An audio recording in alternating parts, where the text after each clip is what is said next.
Supercrack Estrella presenta Jesús Cristo y los ángeles gigantes de la quinta dimensión. ¿Cómo es la resurrección de Jesús en los evangelios apócrifos?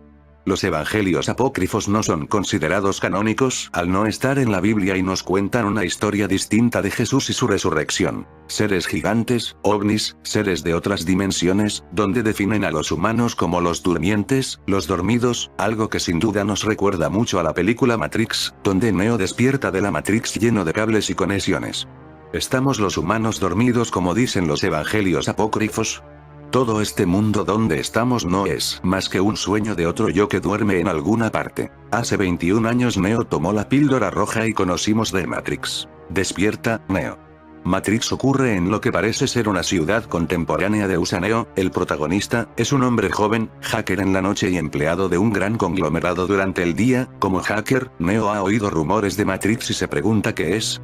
Extranjeros misteriosos a que él no conoce lo visitan. Sin embargo, ellos saben qué es Matrix. Estos extraños le informan que Matrix es una realidad originada en un ordenador en el cual ella misma vive, y que el programa de computadora es controlado por una inteligencia artificial, AI, que ha asumido el control de la Tierra. El año es realmente el siglo XXII. La Tierra ha sido diezmada debido a una batalla para su control entre las máquinas y los seres humanos. Matrix oculta esta acción. La superestructura de AI, inteligencia central de las máquinas, se crea y es sostenida por la energía que generan los seres humanos, para que ellos no sepan que están siendo utilizados para alimentar a las máquinas, son criados como ganado mientras un programa de computación genera una realidad virtual llamada Matrix. Los seres humanos viven sus vidas en esta realidad originada en la computadora, pero esta existe solo en sus mentes. En la realidad, AI mantiene a los seres humanos en huevos mecánicos llenados de líquido amniótico. La infraestructura de AI, por consiguiente, mantiene a seres humanos vivos para generar la energía que producen. Los extranjeros son un grupo de los seres humanos que han escapado de Matrix. Nombran a su líder Morpheus. Este cree firmemente, de acuerdo a las profecías, que Neo es el salvador de la humanidad del dominio de Matrix. Un oráculo, también un ser humano escapado, ha predicho hace largo tiempo que un salvador vendría, una especie de segunda llegada, y que solo el elegido podría ver a través de la matriz y destruirla. El oráculo había dicho a Morpheus que él mismo lo encontraría. Parece que Neo es como Jesús Cristo. La misión de Jesús Cristo es despertarnos del sueño de la Matrix. Eso es lo que nos cuenta los evangelios apócrifos. Despierta, Neo. Lo que sabemos sobre la vida y obra de Jesús lo encontramos en el Nuevo Testamento de la Biblia. La segunda parte de la Biblia cristiana fue compuesta entre los años 50 y 100 después de Cristo. Fue publicada en el año 370 y consagrada en el Tercer Concilio de Cartago en 397. Sin embargo, muchos han puesto en duda los textos elegidos para su conformación, particularmente por la existencia de los llamados evangelios apócrifos. Y, si bien, coinciden en muchas cosas sobre la vida de Jesús, en otras hay grandes diferencias, por lo que hablaremos de cómo es presentada la resurrección del Mesías en los evangelios apócrifos. Este evangelio apócrifo fue conocido a partir de un códice que data de los siglos 5 y 7 que se encontró en un cementerio en Akhmim, Egipto. Contiene algunos detalles muy familiares y algunos detalles bastante fantásticos de la resurrección de Cristo. Por ejemplo, así cuenta la resurrección de Jesús en los evangelios apócrifos, el Neo de Matrix. Ahora, en la noche en que se acercaba el día del Señor, mientras los soldados vigilaban 2 por 2 en guardia, había una gran voz en el cielo, y vieron que se abrían los cielos, y 2 hombres descendían de allí con mucha luz y se acercaron a la tumba, y la piedra que había sido arrojada en la puerta se abrió y se abrió parcialmente camino, y se abrió la tumba, y entraron los 2 jóvenes. Pedro 9, 35-37. Los soldados, por lo tanto, cuando lo vieron, despertaron al centurión y a los ancianos, porque también estaban allí vigilando. Y cuando contaron las cosas que habían visto, otra vez vieron a 3 hombres que venían de la tumba, 2 de ellos sostenían al otro y una cruz los seguía, y la cabeza de los 2 llegó al cielo, pero la de aquel que fue dirigido por ellos sobrepasó los cielos, y oyeron una voz de los cielos, diciendo: ¿Predicaste a los que duermen? Y se escuchó una respuesta de la cruz: sí. Pedro 10, 38-42. Podemos observar cómo se refiere a los humanos como los que duermen, cuando Dios pregunta: ¿predicaste a los que duermen? Y Jesús contesta: sí. También parece referirse a los ángeles que ayudan a Jesús a salir del sepulcro como gigantes, cuando dice y la cabeza de los dos llegó al cielo, pero la de aquel que fue dirigido por ellos sobrepasó los cielos. Estos gigantes ángeles podrían ser seres de la quinta dimensión. Nikola Tesla nos habló de estos seres gigantes. En 1899, ya en Estados Unidos, creyó haber recibido señales de radio extraterrestres. Dijo de estos seres que eran tan grandes como montañas. Nikola Tesla, inventor conocido sobre todo por sus avances en el campo del electromagnetismo, podría haber estado en contacto con extraterrestres. Al menos así lo afirma uno de sus biógrafos, Tim R. Swartz, en su libro The Lost Papers of Nikola Tesla, Art Chemtrails and Secrets of Alternative 4. Según Swartz, durante la prueba de una de sus muchas invenciones, Tesla detectó transmisiones de radio que se adjudicaron a comunicaciones extraterrestres. Se preguntó en ese momento si no estaba escuchando un planeta saludando a otro, como él dijo. A partir de ese momento, se convirtió en algo como una obsesión suya, para construir mejores receptores de radio, para tratar de ver si podía volver a captar lo que escuchó. Llegó al punto en el que afirmaba que en realidad estaba recibiendo transmisiones de voz. Dijo que sonaba como si la gente hablara de uno a otro. Hizo anotaciones diciendo que en realidad estaba escuchando a seres inteligentes de otro planeta hablando entre sí, aunque no sabía en qué idioma estaban hablando. Pero todavía sentía que los entendía, dijo el biógrafo. Dijo que estos seres tenían que ser tan grandes como montañas. Volviendo a resurrección de Jesús en los evangelios apócrifos, donde también nos habla de una cruz cuando dicen, los soldados, por lo tanto, cuando lo vieron, despertaron al centurión y a los ancianos, porque también estaban allí vigilando. Y cuando contaron las cosas que habían visto, otra vez vieron a 3 hombres que venían de la tumba, 2 de ellos sostenían al otro y una cruz los seguía. Esta cruz bien podría ser un ovni. Recientemente filman un misterioso crucifijo ovni y revolución a las redes sociales. Los avistamientos tuvieron lugar en diciembre pasado sobre las zonas de Ucrania y Crimea, muy cerca de donde se produjo el siniestro del avión MH17 de Malaysia Airlines. Según fuentes, se trata de un raro avistamiento ovni con forma de crucifijo que pudo ser registrado en un vídeo, el cual actualmente está siendo reproducido en las redes sociales. Estos inusuales avistamientos, por supuesto, han suscitado todo tipo de comentarios y especulaciones. Desde aquellos que sostienen que se trata de actividad alienígena de vigilancia sobre una zona de conflicto, hasta los que dicen que simplemente se trata de algún tipo de drone. Un testigo del hecho afirmó la cruz parecía estar viva, como si se tratara de una entidad. Fue un espectáculo increíble.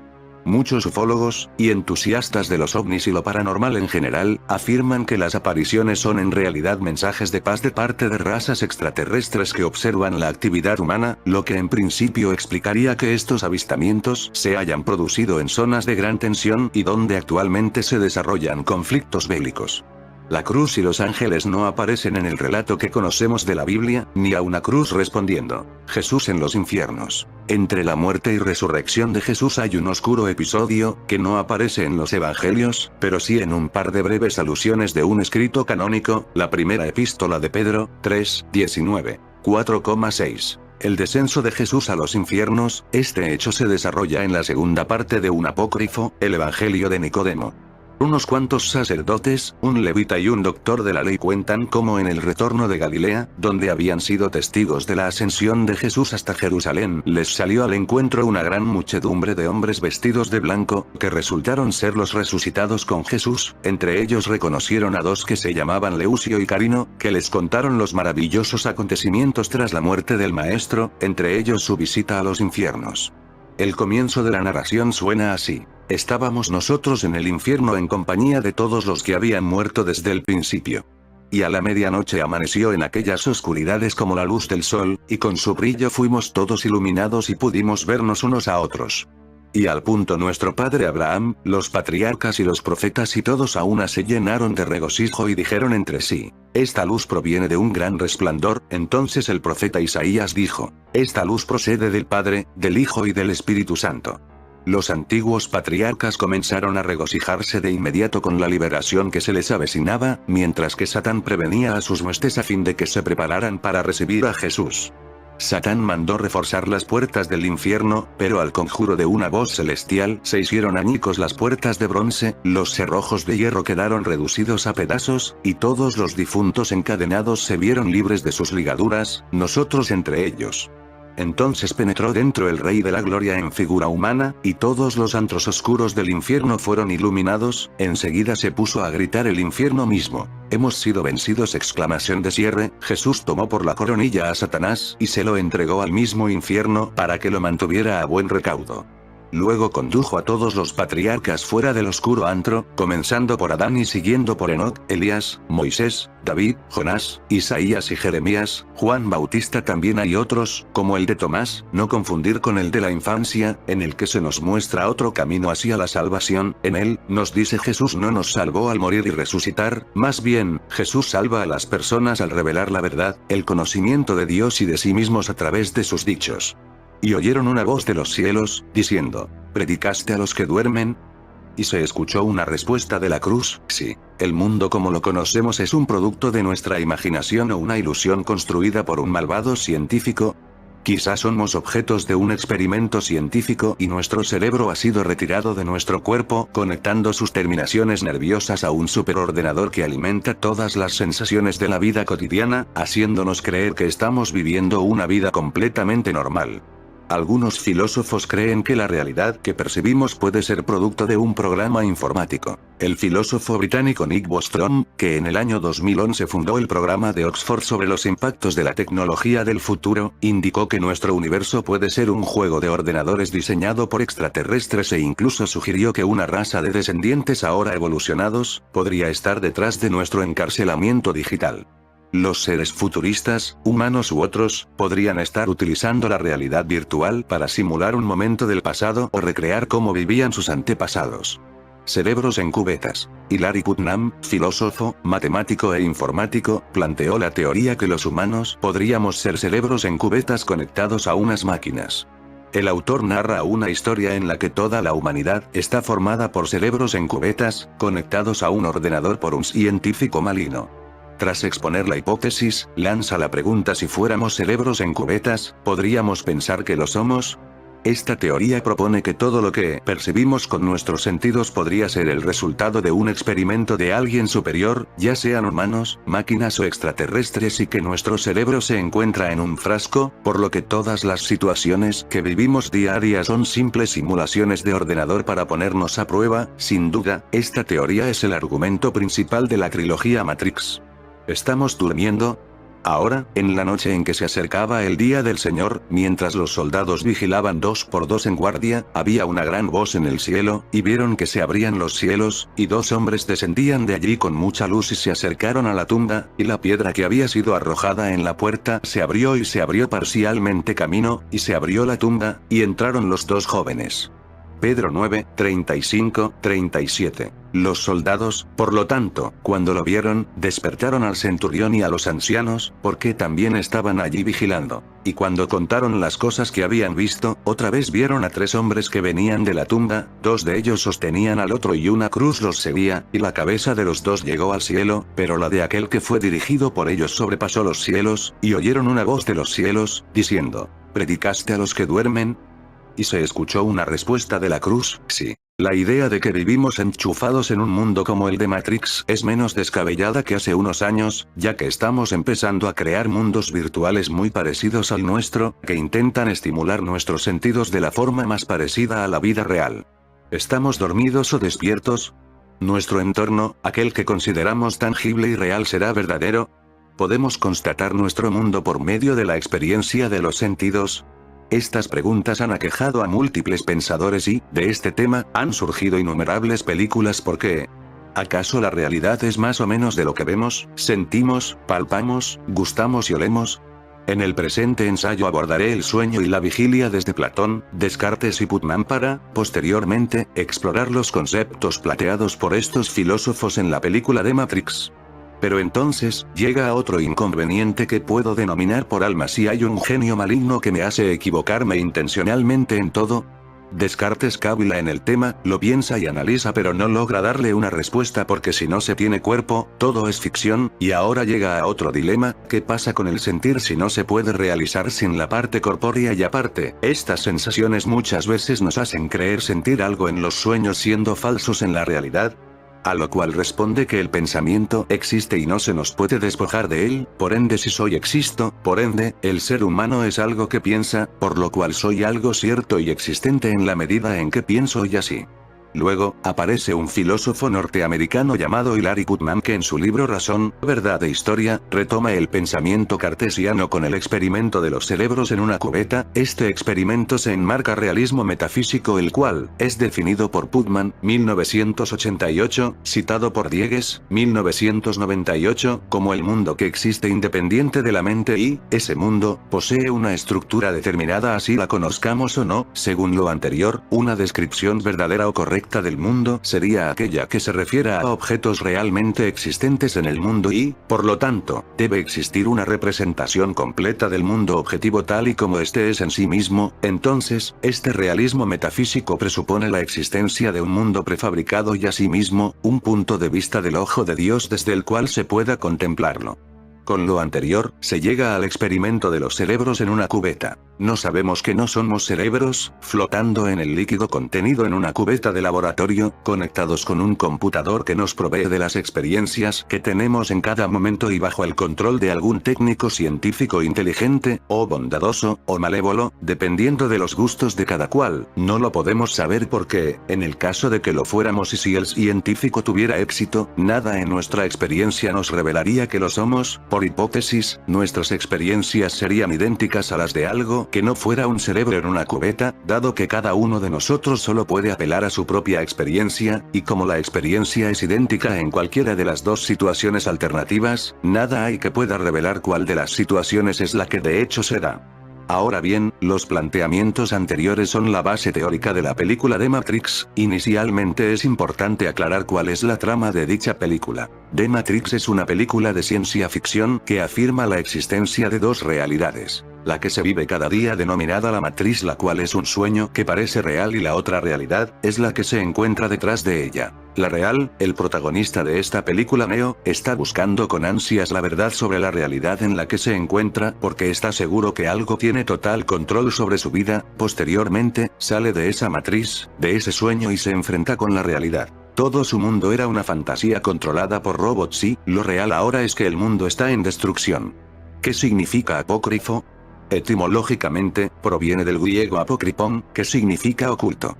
Es altamente probable que, en su significado original, un texto apócrifo no tuviera una importancia desfavorable, sino que simplemente denotara una composición que reclamaba un origen sagrado, y se suponía que había estado oculta durante generaciones, o absolutamente, a la espera del momento oportuno de ser revelado. Sin embargo, el nombre de apócrifos pronto llegó a tener un significado desfavorable que aún conserva, lo que conlleva la falta de autenticidad y canonicidad. ¿Por qué no está en el Nuevo Testamento? Los evangelios apócrifos se consideraban en la antigüedad como heréticos o marginalmente ortodoxos.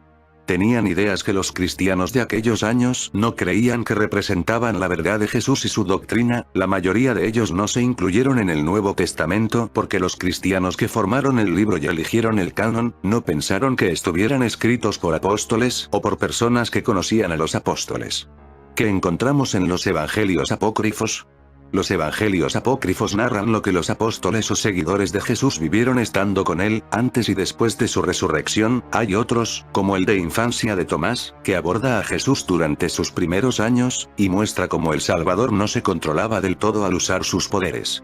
Una pregunta, que subyace en toda la película, es, si Neo es el elegido o no. Neo está dormido en su escritorio en una de las primeras escenas. Un monitor de la computadora al lado de él flashea en varias ocasiones el texto simple: despierta Neo. El mensaje es una indicación del sí mismo. En el hombre durmiente está el ego, síntoma de una psique egocéntrica. Él es inconsciente de la posibilidad de saber que hay algo más además del ego. Aún no se ha despertado a la posibilidad de la existencia de un mundo exterior al que está viviendo. El mensaje siguiente aparece en su pantalla de computadora: sigue al conejo blanco. Esto tiene la conexión obvia con Alicia en el País de las Maravillas, cuando ella sigue el conejo blanco en el agujero y se incorpora a un mundo fantástico. El conejo blanco en este caso, resulta ser un tatuaje el hombro de una mujer que llega a la puerta de Neo. Trinity, nuestro protagonista, decide ir con la mujer a un partido. Él sigue el conejo blanco. En los términos de Jung, la mujer, la que tiene el tatuaje del conejo blanco en su hombro, es una figura del ánima, una figura femenina del mundo terrenal que lo conduce lejos de su estado de ego al dormir. El ánima es una figura del alma para un hombre que tenga una actitud externa masculina. El ánima es como una guía en el alma o en el mundo interno de un hombre. El complemento de una mujer al ánima es el animus. La mujer con el tatuaje blanco del conejo está con otro hombre que comparte un disco de la computadora con información ilegal de Neo. El hombre dice a Neo que él será un salvador, su Jesucristo. El tema de Neo como figura de Jesús juega a través de la película. En la opinión de Edward Edinger, Cristo es una figura que representa la individuación del ego. La imagen de Cristo, y la rica red del simbolismo que ha recolectado a su alrededor, proporcionan muchos paralelos al proceso de la individuación. En efecto, cuando el mito cristiano se examina cuidadosamente en la luz de la psicología analítica, la conclusión es ineludible dado que, el significado subyacente del cristianismo es la búsqueda de la individuación. La referencia a Jesús en esta escena implica que Neo representa la psique humana al comenzar el proceso de individuación. Las reuniones de Neo con una mujer llamada Trinidad, Trinity, en el equipo se suceden. Trinidad dice a Neo que está enterada de su deseo de saber cuál es la Matrix. Es la pregunta que te trajo aquí, ¿qué es Matrix? Ella es también una figura del ánima. Trinidad es quien lo conducirá hacia el mundo terrenal. Jung llamó al ánima, una figura del alma, que ocupa un área o límite entre el inconsciente colectivo y personal. El ánima también se asocia al destino de una persona, y es una figura de fascinación de la psique. Trinidad, como 3, es incompleta. Jung escribe, el número 3 no es una expresión natural de la integridad, puesto que 4 representa el número mínimo de determinantes en un juicio entero Stor. 275, Jung creyó que el número 4 representa la integridad en la psique humana. Si uno cambiara el Neo conocido levemente, sería la palabra 1. La falta de separación de los números 1 y 3 en la película, de Neo y Trinidad, representa un estado incompleto en la psique humana.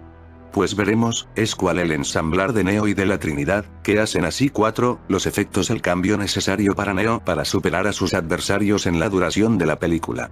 El mismo mensaje que tuvo Nikola Tesla esta cuenta de 1, 2, 3. Un excéntrico personaje estaba solo en su taller en Colorado Springs, una noche de 1989, junto a una de las extrañas máquinas que construía para continuar experimentando con la energía eléctrica de manera inalámbrica. Un transmisor magnificador, que era una versión mejorada de las bobinas que había bautizado con su propio apellido. Todo marchaba con normalidad hasta que algo llamó la atención del inventor, una serie de secuencias que contaban 1, 2, 3 de manera repetida. Estaba atónito. No podía creerlo y continuó revisando. 1, 2, 3 era imposible, ¿cómo podía serlo? 1, 2, 3 Finalmente, los extraterrestres entraron en contacto. Nikola Tesla fue el primer personaje en entrar en contacto directo con los aliens, o al menos el pionero en comenzar una relación unidireccional con seres de otro planeta. Pensaba que eran de Marte o Venus y que finalmente, gracias a sus inventos, podía escuchar que querían comunicarse con nosotros. 1, 2, 3. Era una secuencia constante que parecía un llamado. Un mensaje que requería que contestáramos. Sin embargo, dejaron de sonar, se silenciaron después de un momento. Pero la idea de que no estábamos solos en el universo cambió a Tesla para siempre.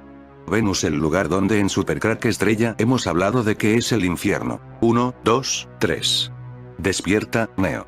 1, 2, 3. Despierta, Neo.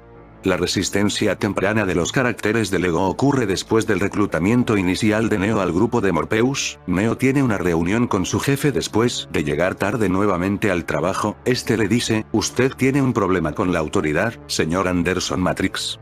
Neo es su alias como hacker de computación. Su nombre en el mundo verdadero es Thomas Anderson. El jefe le dice al señor Anderson en términos concluyentes que perderá su trabajo si se atrasa nuevamente. El personaje del jefe es un mecanismo de defensa del ego que procura recuperar el control sobre la distracción de Neo, algo que ocurre en nuestras vidas, donde tenemos todo un aparato de distracción para que no podamos pensar. Despierta, Neo.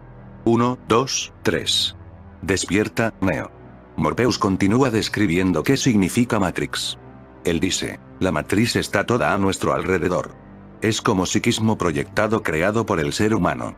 ha sido colocado ante tus ojos para que alcances la verdad. Matrix es una realidad psíquica creada por las criaturas de AI que controlan la Tierra. La realidad psíquica es proyectada dentro de las mentes de los humanos que actualmente viven como fetos dentro de huevos que los contienen. Por lo tanto, los humanos experiencian lo que perciben como realidad, pero en verdad, esta es solo una realidad creada por la computadora, para mantener satisfechos a los humanos. De esa manera los agentes del ego, AI, son responsables de proyectar un mundo falso, un frente, para controlar a la humanidad.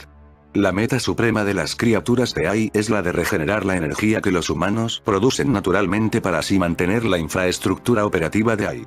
Matrix es una descripción de una proyección psíquica. En Holland de Jacobi, vemos que ella define la proyección como la extrapolación inconsciente y automática de un contenido psíquico dentro de un objeto, como un atributo del cual luego se nos presenta a nosotros. Todo aquello que es inconsciente en un hombre es proyectado por él en un objeto situado fuera de su propia ego. Por lo tanto, el fenómeno de proyección es una parte natural de la psique, una parte de la naturaleza humana en sí misma. Por ejemplo, los contenidos de la sombra son frecuentemente proyectados en otros. Un cristiano fundamentalista puede percibir que alguien que no acepta a Jesucristo como su Salvador es demoníaco o malvado. Estos sentimientos de maldad o demoníacos, que un fundamentalista percibe como pertenecientes a otros, son sus propios sentimientos o emociones de maldad, proyectadas desde su sombra personal. Por años, durante la etapa de la Unión Soviética y la Guerra Fría, los ciudadanos de los Estados Unidos proyectaron su sombra colectiva o sus sentimientos colectivos de maldad en los ciudadanos de la URSS. Durante la colonización de África, europeos proyectaron sus sombras primitivas sobre los africanos negros que encontraron, asumiendo que los africanos eran incivilizados y primitivos como animales. El ego generalmente desconoce que estas proyecciones están ocurriendo. Los humanos que son controlados por los AI, también desconocen la existencia de la matriz. Físicamente los humanos viven en una especie de estado prenatal, uterino, en tanto que sus mentes perciben la realidad como la matriz, Matrix. Este estado de existencia es como la preindividuación del ego, antes del nacimiento o advenimiento del sí mismo, o self. También hay otros, como el de Tomás, no confundir con el de la infancia, en el que se nos muestra otro camino hacia la salvación. En él, nos dice Jesús no nos salvó al morir y resucitar. Más bien, Jesús salva a las personas al revelar la verdad, el conocimiento de Dios y de sí mismos a través de sus dichos. En fin amigos de Supercrack Estrella, si el video te gustó pulgar arriba.